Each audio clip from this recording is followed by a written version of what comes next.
Hallelujah praise the Lord. ମୁଁ ଆଶା କରେ ଆଜି ଆପଣମାନେ ସମସ୍ତେ ଭଲ ଅଛନ୍ତି। ପ୍ରଭୁ ଆପଣମାନଙ୍କୁ ଆଶୀର୍ବାଦ କରନ୍ତୁ, ସୁସ୍ଥ ସବଳ ରଖନ୍ତୁ। ସମସ୍ତ କାର୍ଯ୍ୟରେ ସମସ୍ତ ବିଷୟରେ ପ୍ରଭୁ ଆପଣମାନଙ୍କ ସହିତ ରହି ସାହାଯ୍ୟ ଓ ଉପକାର କରନ୍ତୁ। ଆମ୍ଭେମାନେ ଯେପରି ଅନ୍ୟ ଦିନମାନଙ୍କରେ ଅଳ୍ପ ସମୟରେ ଆମେ ଯେପରି ପ୍ରଭୁଙ୍କର ବାକ୍ୟ ଶିଖିଥାଉ ଆଉ ଆଲୋଚନା କରିଥାଉ, ସେପରି ଆଜି ମଧ୍ୟ ଆମେମାନେ ଅଳ୍ପ ସମୟ ପ୍ରଭୁଙ୍କ ବିଷୟ ଆମେ ଆଲୋଚନା କରିବା। ତା ପୂର୍ବରୁ ମୁଁ ଆପଣମାନଙ୍କ ନିକଟରେ ଗୋଟେ ଛୋଟ ପ୍ରଶ୍ନ ମୁଁ ରଖିବା ପାଇଁ ଚାହେଁ କି ପ୍ରଭୁଙ୍କର ଶତ୍ରୁ କିଏ? ମୁଁ ଜାଣିଛି ଏ ପ୍ରଶ୍ନର ଉତ୍ତର ସମସ୍ତେ ଦେଇପାରିବେ, ଇଭେନ୍ ଏ ସ୍ମଲ୍ ଚାଇଲ୍ଡ। ଆଉ ଏହି ପ୍ରଶ୍ନ ଦିନେ ଗୋଟେ ଗ୍ରାମରେ ଗୋଟେ ମିଟିଂ ହଉ ହଉ ପ୍ରଭୁଙ୍କର ଦାସ ଗୋଟେ ଛୋଟ କୁନି ପିଲାକୁ ସେ ଆଗକୁ ଡାକି ସେ ପଚାରିଥିଲେ, ପୁଅ ପ୍ରଭୁଙ୍କର ଶତ୍ରୁ କିଏ? ପ୍ରଭୁ ଯୀଶୁ ଖ୍ରୀଷ୍ଟଙ୍କର ଶତ୍ରୁ କିଏ? ସେ କୁନି ପିଲାଟା ଅଳ୍ପ ସମୟ ସେ ଭାବିକିରି ସେ କହିଥିଲା କି ପ୍ରଭୁଙ୍କର ଶତ୍ରୁ ଶୈତାନ। ଯେତେବେଳେ ସେ ପିଲାଟା ଉତ୍ତର ଦେଲା ପ୍ରଭୁଙ୍କର ଦାସଙ୍କୁ, ପ୍ରଭୁଙ୍କର ଦାସ ଅଳ୍ପ ସମୟ ସେ ଆଚମ୍ବିତ ହୋଇଥିଲା। ଏତେ ଛୋଟ ପିଲା ସେ କିପରି ଭାବରେ ବୁଝିପାରିଲା କି ଶୈତାନର କର୍ମ ଗୁଡ଼ାକ ଏହା, ଆଉ ଶୈତାନ ଇଏ ପ୍ରଭୁ ଇଏ। ଆଉ ଯଦି ଆମେ ଚିନ୍ତା କରିବା, ଯଦି ବି ଛୋଟ ପିଲାଟା ସିଏ ବୁଝିପାରୁଛି ଶୈତାନଙ୍କର କାମ ପ୍ରଭୁଙ୍କର କାମ, କିନ୍ତୁ ଆମ୍ଭେମାନେ ଆଜି ପର୍ଯ୍ୟନ୍ତ ଆମେ ବୁଝିପାରୁନୁ ଶୈତାନର କାମ କ'ଣ କ'ଣ। ଦେଖ, ଏ ପ୍ରଶ୍ନ ହେଉଛି ପ୍ରଭୁଙ୍କର ଶତ୍ରୁ କିଏ? ଆମେ ଚିନ୍ତା କରିବା କି ଶୈତାନର କର୍ମ ଗୁଡ଼ାକ କ'ଣ କ'ଣ ଅଟେ। କି ପ୍ରଭୁଙ୍କୁ ଘୃଣା କରିବା, ଆଉ ପାପ ପଥରେ ଚାଲିବା। ପ୍ରଭୁ ଆମମାନଙ୍କୁ ଯଦି ବି ସତ୍ୟ ପଥ ଗୁଡ଼ାକ ଦେଖେଇଛନ୍ତି, ସତ୍ୟ କାମ କରିବା ପାଇଁ କହିଛନ୍ତି, କିନ୍ତୁ ଶୈତାନ ଆମମାନଙ୍କୁ ସେଇ ପାପ ପଥକୁ ଟାଣିକି ନେଇଥାଏ। ମିଛ କହିଥାଉ ଆମେମାନେ, ଏହା ଶୈତାନ ଠାରୁ ଆସିଥାଏ। ଆଉ ଅନ୍ୟମାନଙ୍କୁ ହିଂସା, ଲୋଭ, କ୍ରୋଧ, ରାଗ ହବା, ଏଇ ସମସ୍ତ ବିଷୟ ଗୁଡ଼ାକ ଶୈତାନ ଠାରୁ ଜାତ ହେଇଥାଏ। କାରଣ ଶୈତାନର କର୍ମ ଗୁଡ଼ାକ ଏହିପରି ହେଇଥାଏ। ଆମ୍ଭେ ବେଳେ ବେଳେ ଜାଣିଥାଉ କି ଏହି କାମ ଗୁଡ଼ାକ କଲେ କି ଆମ୍ଭେମାନେ ବିଫଳତାରେ ଆମେ ପଡ଼ିଯାଉ, ଆଉ ଯେଉଁ ସମ୍ପର୍କ ଆମ୍ଭମାନଙ୍କର ପ୍ରଭୁଙ୍କ ସହିତ ଅଛି ତାହା ଭାଙ୍ଗିଯାଏ। ଆମ୍ଭେମାନେ ଜାଣିଥାଉ, କିନ୍ତୁ ସେଇ କାମ ଗୁଡ଼ାକ ଆମେମାନେ କରିଥାଉ। ଦେଖନ୍ତୁ, ଗୋଟେ ଛୋଟ ଏକ୍ସାମ୍ପଲ ଦେବା ପାଇଁ ମୁଁ ଚାହେଁ। କିଛି ବର୍ଷ ପୂର୍ବରୁ, ଏଇଟା କେବଳ ମୋ ଜୀବନରେ ନୁହେଁ, କିନ୍ତୁ ଅନେକ ଯୁବକ ଯୁବତୀମାନଙ୍କ ଜୀବନରେ ଏହିପରି ଘଟିଥାଏ। ମୁଁ ଭାବୁଛି ଯେତେବେଳେ ଆମେମାନେ ମୋବାଇଲ ଆମମାନଙ୍କ ପାଖରେ ରଖିବା, ଆଉ ଆମେମାନେ ଅନଲାଇନକୁ ଯିବା, ଆମେ ଜାଣିଛୁ ଏଇ କାମ ଗୁଡ଼ାକ ମନ୍ଦ ଅଟେ। ଏଇ ଦୃଶ୍ୟ ଗୁଡ଼ାକ ଦେଖିଲେ ପ୍ରଭୁ ଆମମାନଙ୍କୁ ଘୃଣା କରିବେ, କାରଣ ପ୍ରଭୁ ଏହି ଜିନିଷ ଗୁଡ଼ାକ ଘୃଣା କରିବେ ଆମେମାନେ ଜାଣିଛୁ। କିନ୍ତୁ ଆମେମାନେ ସର୍ଚ୍ଚ କରି କରି କରି କରି ଆମେ ସେଇ ପାପ ବିଷୟକୁ ହିଁ ଆମେମାନେ ଦେଖିଥାଉ। ଦେଖ,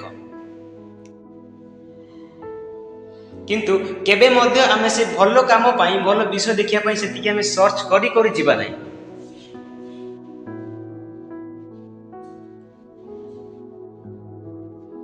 ଯେ ଗୋଟିଏ ଜାଗାରେ ଯଦ୍ୟପି ପ୍ରଭୁଙ୍କର ଦାସ, ବହୁତ ବଡ଼ ପ୍ରଭୁଙ୍କର ଦାସ ଗୋଟେ ଆସିକି ପ୍ରଚାର କରୁଥିବେ, ଗୋଟେ ବଡ଼ ସଭା ହଉଥିବ, ସେଠି ଯାଇକି ଆମେମାନେ ବାକ୍ୟ ଶୁଣିଯିବା, ଏଇପରି ଚିନ୍ତା କେବେ ବି ଆସେ ନାହିଁ କି ମଣ୍ଡଳୀକୁ ମୁଁ ଯାଇକି ଆଉ ଚର୍ଚ୍ଚରେ ମୁଁ ସେବା କରିବି, କିଛି ଛୋଟ ମୁଁ କାର୍ଯ୍ୟ କରିବି, ଏହିପରି କିଛି ଚିନ୍ତା ଆସେ ନାହିଁ।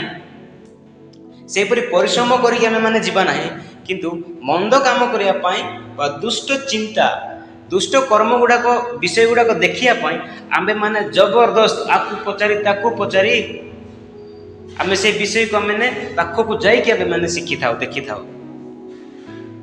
ଦେଖନ୍ତୁ, ଆମେମାନେ କେତେ ଦୂର ଆମମାନଙ୍କର ସମ୍ପର୍କ ପ୍ରଭୁଙ୍କ ସହିତ ଅଛି। ପ୍ରଭୁଙ୍କର ଲୋକମାନେ ଯଦ୍ୟପି ଆମେମାନେ ଏହି କର୍ମ ଯଦି ଆମେମାନେ କରୁଛୁ, ତାହେଲେ ଯଦି ଗୋଟେ ଶବ୍ଦ ଦ୍ୱାରା ଯଦି କହିବା ପ୍ରଭୁଙ୍କର ଶତ୍ରୁ କିଏ, ତାହେଲେ ଉତ୍ତର ହେଉଛୁ ଆମ୍ଭେମାନେ। ଆମ୍ଭେମାନେ ହିଁ ପ୍ରଭୁଙ୍କର ଶତ୍ରୁ ଅଟୁ।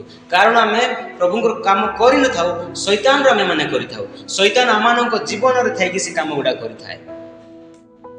ତେଣୁକରି ମୁଁ ଗୋଟେ କଥା କହିବା ପାଇଁ ଚାହିଁବି, ଆପଣମାନଙ୍କ ଜୀବନରେ କେବେ ମଧ୍ୟ ଶୈତାନଙ୍କୁ ଜାଗା ଦିଅନ୍ତୁ ନାହିଁ। ଯଦ୍ୟପି କିଛି ବର୍ଷ କିଛି ସମୟ ଶୈତାନ ଆପଣମାନଙ୍କ ହୃଦୟରେ କାର୍ଯ୍ୟ କରିଛି, ଯେତେବେଳେ ଆପଣମାନେ ବୁଝୁଛନ୍ତି ଏହା ଶୈତାନର କାର୍ଯ୍ୟ, ତେବେ ଆପଣମାନେ ସାଇଡ୍ ହେବା ପାଇଁ ଚେଷ୍ଟା କରନ୍ତୁ। ଶୈତାନକୁ ଆପଣମାନଙ୍କ ଜୀବନରୁ କାଢ଼ିବା ପାଇଁ ଚିନ୍ତା କରନ୍ତୁ, ଆଉ ପ୍ରଭୁଙ୍କର କର୍ମ ଗୁଡ଼ାକ ଜୀବନ ରଖିବା ପାଇଁ ଚେଷ୍ଟା କରନ୍ତୁ। ତାହେଲେ ପ୍ରଭୁ ଆଶୀର୍ବାଦ କରିବେ ବା ସେ ସ୍ନେହ ସେ ପ୍ରେମ ଯାହା ଅଛି ପ୍ରଭୁଙ୍କ ସହିତ ତାହା ଅଧିକ ମାତ୍ରାରେ ବୃଦ୍ଧି ପାଇବ ଆଉ ଶୈତାନର କର୍ମ ଗୁଡ଼ାକ ନଷ୍ଟ ହେବ। ଆମ୍ଭେମାନେ ଚିନ୍ତା କରିବା, ଆମ୍ଭେମାନେ କେତେ ଦୂର ପ୍ରଭୁଙ୍କ ସହିତ ଆମ୍ଭେମାନେ ଅଛୁ, ଆମେ କିପରି କାର୍ଯ୍ୟ ଗୁଡ଼ାକ କରୁଛୁ।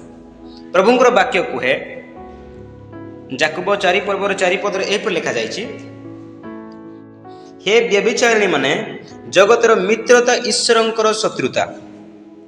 ଏହା କ'ଣ ଜାଣୁନାହିଁ? ଅତଏବ ଯେ କେହି ଜଗତର ମିତ୍ର ହେବାକୁ ଇଚ୍ଛା କରେ ସେ ଆପଣାକୁ ଈଶ୍ୱରଙ୍କ ଶତ୍ରୁ ବୋଲି ପ୍ରତିପନ୍ନ କରେ। ୟାର ଅର୍ଥ, ଯେଉଁ ବ୍ୟକ୍ତି ଏହି ଜଗତର କର୍ମ ଗୁଡ଼ାକ ସିଏ ଭଲ ପାଉଥାଏ, ଏହି ଜଗତର କାର୍ଯ୍ୟରେ ସେ ଆକର୍ଷିତ ହୋଇଥାଏ, ଅଧିକ ମାତ୍ରାରେ ସେ କାମ ଗୁଡ଼ାକ କରିବା ପାଇଁ ଚେଷ୍ଟା କରିଥାଏ, ଇଚ୍ଛା କରିଥାଏ, ସିଏ ହେଉଛି ପ୍ରଭୁଙ୍କର ଶତ୍ରୁ। ତେବେ ଆମେମାନେ ଚିନ୍ତା କରିବା ଦରକାର, ଆମେମାନେ କିପରି କାର୍ଯ୍ୟ ଗୁଡ଼ାକ ସବୁ କରୁଛୁ ଏହି ମଡ଼ର୍ଣ୍ଣ ଯୁଗରେ ଥାଇକି।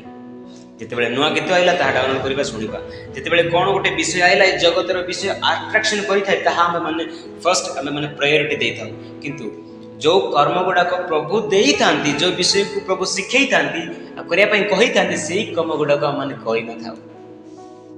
ତାର ଅର୍ଥ ଏଠି ଆମେମାନେ ଜାଣିବାକୁ ପାଉଛୁ କି ଆମ୍ଭେମାନେ ହେଉଛୁ ପ୍ରଭୁଙ୍କର ଜଣେ ଜଣେ ଶତ୍ରୁ। କୌଣସି ବ୍ୟକ୍ତି ମାନଙ୍କୁ କହିବ କି ତମେ ମନ୍ଦ କାମ କରୁଛ, ତମେ ପାପ କରୁଛ, ତୁମେ ମାନେ ପ୍ରଭୁଙ୍କର ଶତ୍ରୁ ଅଟ, କୌଣସି ବ୍ୟକ୍ତି ଆସି କହିବା ଦରକାର ନାହିଁ। ଆମ୍ଭେ ନିଜେ କହୁଛୁ କି ଆମ୍ଭେମାନେ ପ୍ରଭୁଙ୍କର ଶତ୍ରୁ ଅଟୁ, କାରଣ ଆମେମାନେ ପ୍ରଭୁଙ୍କ ବିରୁଦ୍ଧରେ ଆମେମାନେ ଯାଇଥାଉ ଆଉ ପାପ କାମ ଗୁଡ଼ାକ ଆମେମାନେ କରିଥାଉ, ଆଉ ସେଇ ଶୈତାନଙ୍କ ମାନଙ୍କ ହୃଦୟରେ ଆମେ ଜାଗା ଦେଇଥାଉ। ତେଣୁ ଆଜି ଆମେମାନେ ଚିନ୍ତା କରିବା ଦରକାର, ଆମେମାନେ କେତେ ଦୂର ଆମେମାନେ ପ୍ରଭୁଙ୍କର ଚିନ୍ତା କରୁଛୁ, ପ୍ରଭୁଙ୍କ ବିଷୟରେ ଆଲୋଚନା କରୁଛୁ, ଅନ୍ୟକୁ ଶିଖାଉଛୁ, କିମ୍ବା କେତେ ଦୂର ଆମେମାନେ ଶୈତାନର କର୍ମ ଗୁଡ଼ାକ କରୁଛୁ, ଶୈତାନର ବିଷୟକୁ ଆମେମାନେ ଆଲୋଚନା କରୁଛୁ। ଯଦ୍ୟପି ଆମମାନଙ୍କ ଜୀବନର ସେହି ଶୈତାନର ବିଷୟ ଗୁଡ଼ାକ ଅଛି, ତାହେଲେ ଆମେ ସେହି ବିଷୟକୁ ଆମେ ଛାଡ଼ିବା ପାଇଁ ପଡ଼ିବ ଆଉ ପ୍ରଭୁଙ୍କ ବିଷୟକୁ ଆମମାନଙ୍କୁ ଗ୍ରହଣ କରିବା ପାଇଁ ପଡ଼ିବ। ଏ ଅଳ୍ପ ଶିକ୍ଷାରେ ପ୍ରଭୁ ଆପଣମାନଙ୍କୁ ସମସ୍ତଙ୍କୁ ଆଶୀର୍ବାଦ କରନ୍ତୁ।